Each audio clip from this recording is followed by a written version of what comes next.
In the previous lesson, we have discussed that what was the condition of India in the pre-colonial period, that is before the British period.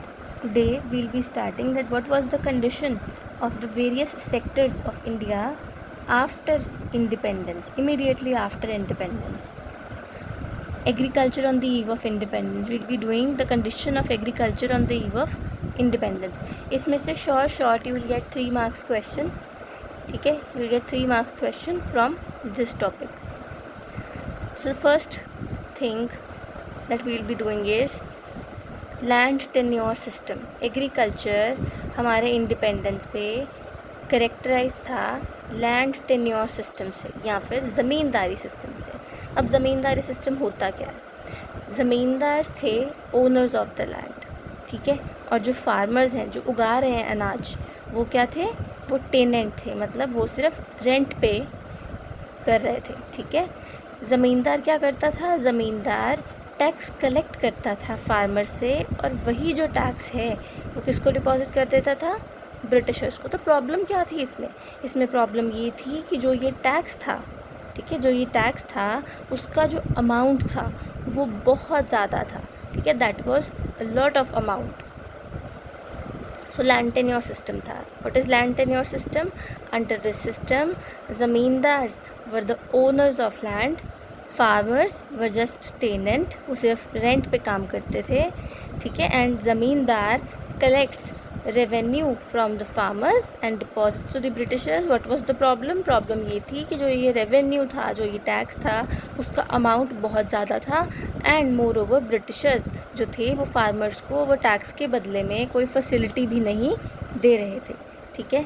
Next थी problem forced commercialisation of agriculture. Yesterday I told you कि pre colonial period में हमारा जो agriculture था वो क्या था?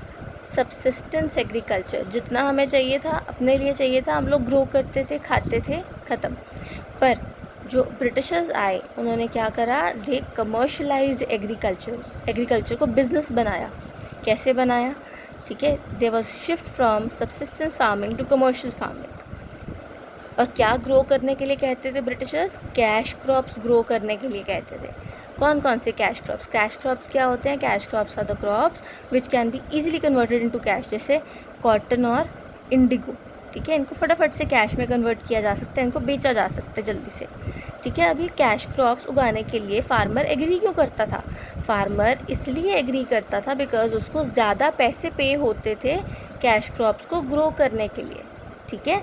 Farmer इसीलिए एग्री करता था. और फिर ब्रिटिशर्स क्या करते थे कॉटन और इंडिगो का? ये जो कॉटन और इंडिगो है, ब्रिटिशर्स इसको सस्ते रेट पर ब्रिटिश इंडस्ट्री में रॉ मटेरियल के तौर पे यूज़ करते थे. This was used as a raw material in the British industry, ठीक है.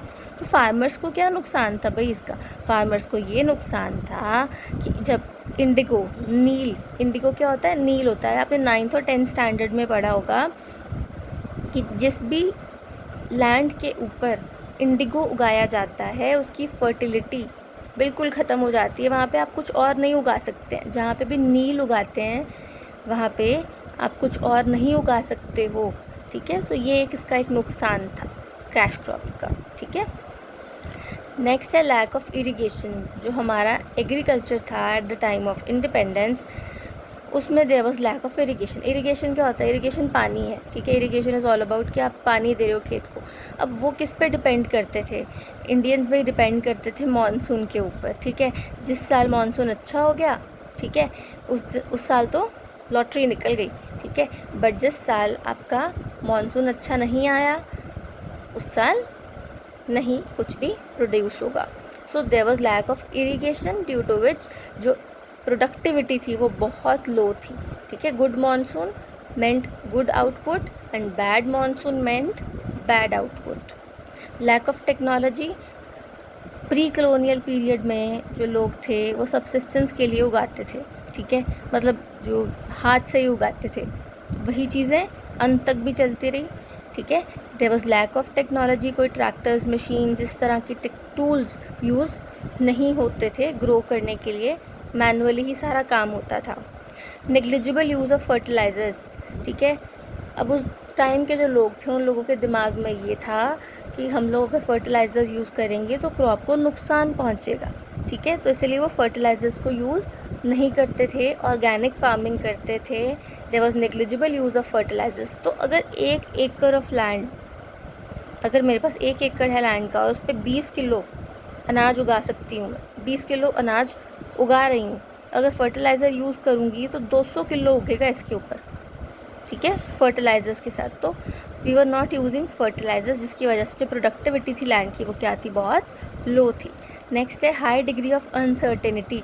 अनसर्टेनिटी का मतलब होता है पता नहीं है कि फ्यूचर में क्या होने वाला है, ठीक है। अब जो हमारा एग्रीकल्चर था इंडिपेंडेंस के टाइम पे, दैट वाज अनसर्टेन। डिपेंड किस पे करता था, मानसून पे डिपेंड करता था, ठीक है। अगर मानसून अच्छा हुआ तो अच्छी प्रोडक्टिविटी होगी, मानसून अच्छा नहीं हुआ तो बैड आउटपुट होगी। So there was uncertainty. और मानसून क्या था, दैट वाज अनसर्टेन। आया तो आया, नहीं तो एग्रीकल्चर खराब, ठीक। That's all for today.